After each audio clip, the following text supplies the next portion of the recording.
May mga gusto lang po akong i-clarify doon sa mga interviews at mga sagot ng nanay ko po sa mga interviews niya po. Unang-una po yung 70K na incentives po na sinasabi niya from World Championships 2021 po. Unang-una po 2022 po yun. At hindi lang po 70K yung na-receive ko po doon. Alam ko 6 digits po yun. Dahil dalawa po yung nakuha kong medalya. After nun, mga bandang December, umuwi ako sa Pilipinas. Nakikita kami ng mama ko. At hindi niya sa akin sinasabi na na-receive niya na pala yung incentives ko from World Championships. Hindi ko pa po malalaman na na-receive niya na po yung incentives ko kung hindi ko pa po hinanap. Never ko na po na-receive yung incentives ko po na yon. At never ko na rin naman po na hiningi yun sa kanila.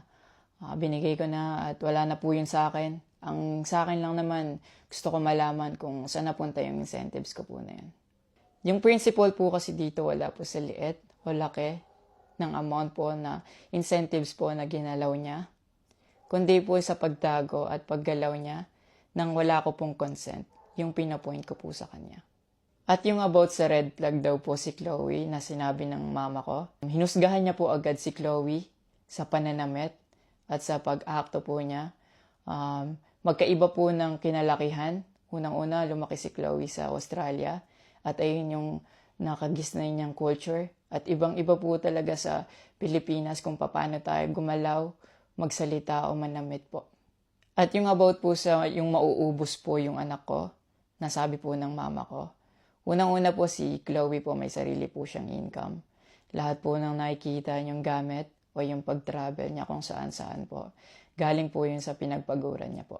At bakit naman po ako mauubos? Gaya nga po ng sinabi ko, si Chloe po may sarili po siyang income. And lahat po ng bank account ko po nasa mama ko po. At may mga instances po talaga na si Chloe po yung sumasagot sa akin that time po. Bukod sa incentives po, nasa kanya din kasi yung bank account ko sa monthly allowances sa pag-gymnastics ko. And nung nakuha ko na yung bank account ko po na yun, doon ko po nalaman na inuubos niya po yung laman nun. And nasa akin po yung mga bank statement ng withdrawal po na ginagawa niya po. Sabi niya pa nagsimula daw yung hindi namin pagkakaintindihan dahil kay Chloe daw po. Opo, totoo po yun. Dahil ever since unang-una pa lang, ayaw niya na kay Chloe kahit hindi niya pa po nakikita or nakikilala in person. And mas nagkalabuan po kami nung naglagay po ako ng boundaries sa relationship ko. Kasi pinaglaban ko po si Chloe dahil gusto ko po siya. Yung about sa training camp na kinikwento niya na si Chloe dapat wala na daw doon, sabi ng former coach ko pagdating nung dalawang magte-training camp doon.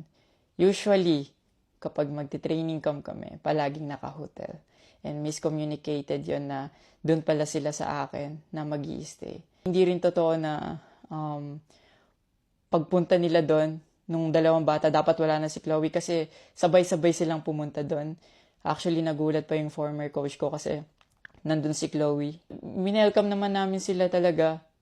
Nag-prepare kami para sa kanila. So, hindi ko alam kung bakit ganun yung mga sinasabi niya. At yung sinasabi niya po na yung dalawang bata po dahil si Chloe andun, yung nakabalandra daw yung puwet po.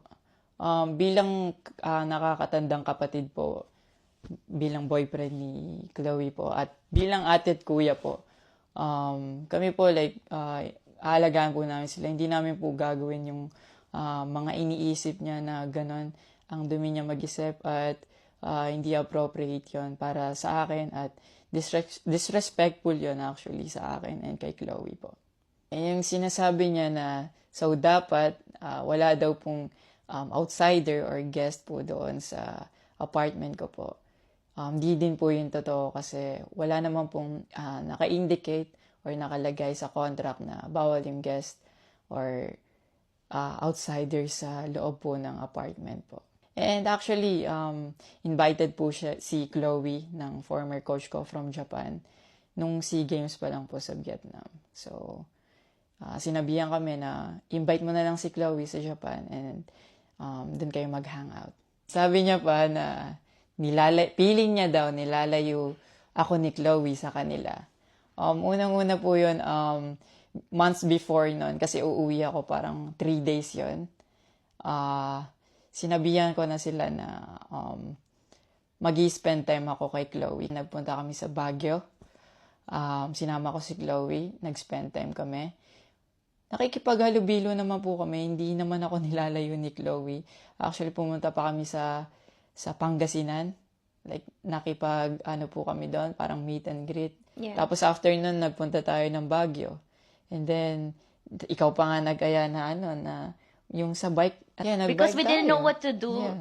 after nung kumain, because they were like, oh, what do we do? I was like, oh, let's go sa Burnham Park. Yeah. So that we can take the little kids to go biking. Yeah. So I'll just attach a screenshot of me saying sorry at that time if they felt left out when we were all hanging out sa Baguio. So you guys can just pause and read.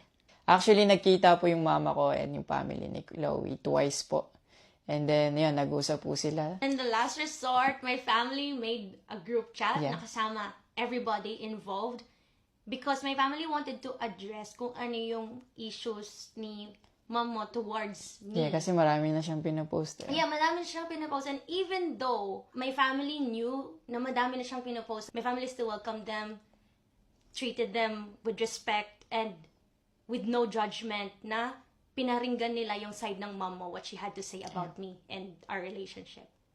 And then, after the group chat, she left, your mom left, and wala siyang narinig anything from my family. May recent interview po kayo na kinakongratulate niyo po ako. Kung genuine po talaga kayo, maraming salamat po. Ina-acknowledge ko po yung pagka-congratulate niyo sa akin. Pero nagpa-flashback pa rin po talaga yung masasakit yung sinabi sa akin at yung mga hindi nyo pag-wish well sa akin. Like, tumatatak po yan sa akin talaga. Ang message ko po sa inyo na mag-heal kayo, mag-move on, at napatawad ko na kayo long time ago po. Pinagpe-pray ko na maging safe kayo palagi at nasa maayos kayong kalagayan dyan lahat. Tigilan na po natin to at i-celebrate na lang po natin yung mga ginawa po ng paghihirap, pagsasakripisyo ng bawat atletang Pilipino dito sa Olympics.